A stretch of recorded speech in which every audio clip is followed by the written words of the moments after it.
तो मेरा नाम है ओमपाल और मैं आपसे मिलने आया हूँ दिल्ली से। तो सबसे पहले मेरा जो यहाँ आने का मकसद है वो तो मैं बताने वाला हूँ, पर मैं एक काम की ज़रूर बात बता देता हूँ। 2-3 मिनट की बात है, आप कहो तो कह लूँ आपसे।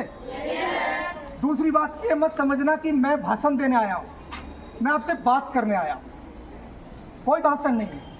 आपको मेरी बात अच्छी लगेगी तो मैं और बार भी आपके स्कूल में आऊँगा, और अगर मुझे आपका बिहेव अच्छा नहीं लगा या आपको मेरी बात अच्छी नहीं लगी तो हमारा यह रिलेशन यहीं पे ख़त्म हो जाएगा, फिर और स्कूलों में जाएंगे। और में तो जाते हैं वैसे भी, लेकिन ये निर्भर करता है कि हमारा ये रिलेशन कैसा बनने वाला है। तो सबसे पहले मैं आज एक महान आदमी की बात कर लूं, क्योंकि आज ही के दिन उनकी पुण्यतिथि है। अगर मैंने उनकी बात नहीं की तो मुझे बड़ा अजीब लगेगा, क्योंकि वो एक महान समाज सुधारक थे। कोई जानता है आप में से उनकी पुण्यतिथि आज है? कौन थे वो? कोई एक आध? डरो मत, हाँ ना कुछ भी बोल सकते हैं, तो बात हो रही है। शायद नहीं पता। अगर ज़्यादातर नहीं बोल रहे हैं तो मैं इसका निष्कर्ष निकालूंगा आपको नहीं पता। अब मैं आपको नाम दूंगा, राजा राम मोहन राय। कितने लोग जानते हैं राजा राम मोहन राय के बारे में? पढ़ा होगा है कोई? चलो कोई बात नहीं, आप पढ़ना। गूगल का जमाना है ना आज, इसी सर्चिंग में करना। रील के फील्ड से निकल जाना, रील फील्ड मत करना। आज ये सर्च करना, राजा राम मोहन राय की आज पुण्यतिथि है। वो व्यक्ति जिन्होंने आपके ऊपर, मेरे ऊपर आज से 200 साल करीब पहले एक एहसान किया, और उस एहसान का कर्ज हम नहीं चुका सकते, क्योंकि हम तो अब उन्हें याद करना भी भूल गए। हम क्या चुकाएंगे? क्या काम किया उन्होंने? जब हमारे समाज में सती प्रथा, ये तो जानते होंगे ना, भारत में सती प्रथा, जब हमारे समाज में बाल विवाह, छोटे छोटे बच्चों का विवाह हो जाता था, जब हमारे समाज में विधवाओं का पुनर्विवाह नहीं होता था, तो वो व्यक्ति समाज सुधारक राजा राम मोहन राय हम सब लोगों के लिए जागरूकता का कार्य किया। और 1929 में सती प्रथा को रोकने के लिए कानून जो बनाया गया, उसमें राजा राम मोहन राय की एक अहम भूमिका थी। राजा राम मोहन राय का जन्म 1772 ईस्वी में हुआ और उनकी मृत्यु हुई 27 सितंबर 1833। अब ये इसलिए कहा मैंने क्योंकि आज मैं जो समाज में जागरूकता का काम कर रहा हूँ, कहते हैं ना, अगर कोई किसी का पैशन क्रिकेट खेलना है तो वो किसको आइडियल बनाएगा? किसको बनाएगा? विराट कोहली, सचिन वगैरह वगैरह। और कोई गायक बनना चाहेगा तो उसका कोई आइडियल होगा, वो कहेगा ऐसा बनना है, ऐसा ना।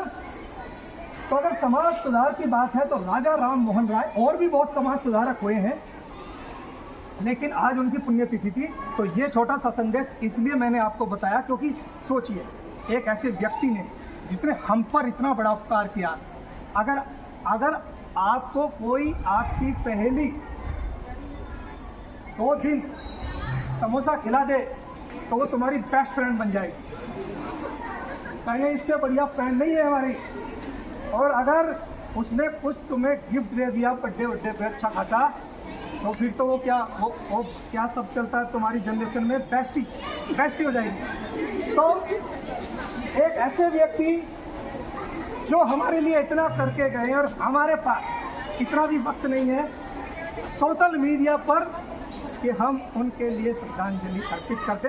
खैर कोई बात नहीं, अब आते हैं हम अपने टॉपिक पे। जो वो आ रहे हैं तो अब आते हैं अपने असली बात पर। आज मैं बात करने आया हूं, आपका एक खतरनाक दुश्मन आपकी तरफ बढ़ रहा है। इतना खतरनाक दुश्मन है। वो जो पीछे बातें कर रहे हैं ना, वो उनका भी दुश्मन है। अगर ध्यान नहीं दिया तो तुम तक पहुंच जाएगा बाद में। वो हम सबका दुश्मन है, मेरा भी दुश्मन है।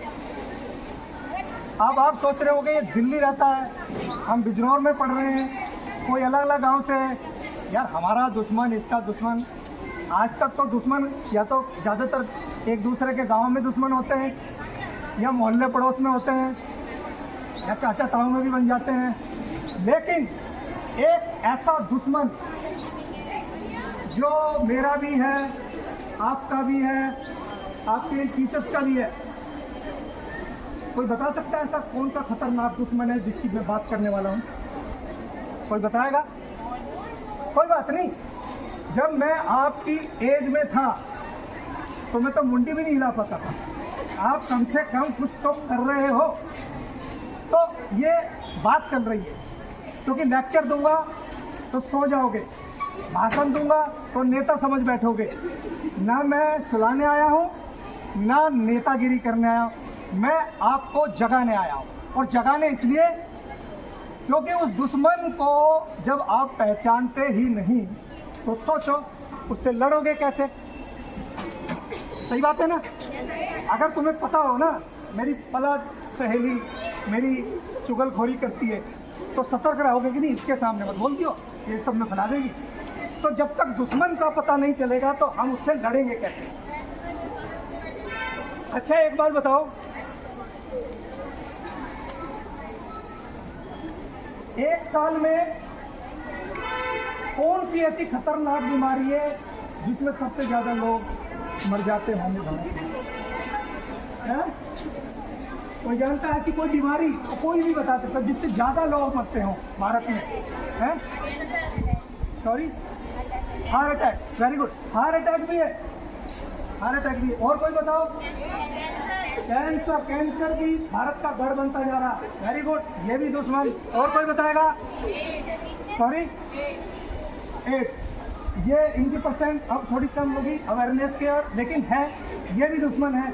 और खतरनाक, जिस पे ज्यादा लोग मर जाते हो, खतरनाक वाला, टाइफाइड, डेंगू। अरे बिजनौर में तो चल ही रहा बुखार। मैंने एक दो वॉलंटियर से पूछा, बोले बहुत खतरनाक बुखार है, सर्दी आना मत, बिजनौर नहीं तो बुखार पकड़ लेगा। मैंने कहा ऐसा है क्या? तो देखते हैं पकड़ता कि डेंगू, टाइफाइड। अच्छा एक बार बताओ, अब तक की सबसे खतरनाक जो बीमारी फैली है पूरे वर्ल्ड में, उसके बारे में तो सब जानते हैं, कोरोना। ये सही जवाब, एकदम बढ़िया जवाब। अच्छा ये मालूम है आपको कोरोना में भारत में कितने लोगों की मृत्यु हुई? कोई आइडिया? ऐसे बता दो, रैंडम बता दो, कुछ भी रैंडम बता दो। 1000, 2000, 10,000, लाख, 2 लाख, कुछ कोई बताएगा? 1 लाख। Very good. कोई से और बढ़ के 2 लाख, गोली बढ़ गई 2 लाख। और ऊपर जाओ, सिर्फ जवाब देने वाले हैं। 2 लाख है, कोई है? 5 लाख, 10 एकदम से। ये कंपटीशन मिल रहा, वो 5 वाले खड़े हो, इनके लिए ताली हो जाओ। वो क्या खेलते हो तुम? क्या बोलते हो इसको? नहीं, होली नहीं, लड़कियाँ जो खेलती हैं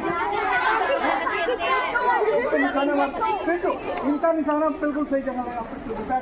5 लाख ये आंकड़ा सरकारी आंकड़ा है, जो हमारे भारत में कोरोना में 5 लाख लोग मरे।